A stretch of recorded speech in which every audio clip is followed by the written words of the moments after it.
How can one man break 9 swords in a single battle? Over 100 battles fought, 0 defeats. He is Khalid bin Walid, one of the greatest warriors in history.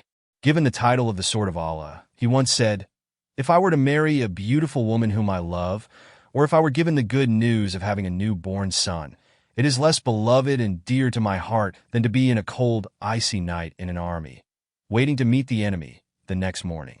I advise you to fight in the way of Allah." In the Battle of Walaja 633 CE, Khalid bin Walid warned the Byzantine Emperor Harmus and gave him the option to surrender by saying, "Harmus, I have men who desire death more than your men desire life." In the battle, he single-handedly rode forward into the heart of the mighty Byzantine army with a single sword in his hand and held them off, allowing his comrades to regroup and crush the Byzantine army. Being appointed as the commander of the Muslim armies, Khalid bin Walid conquered the entire nations of Syria, Jordan, and Palestine.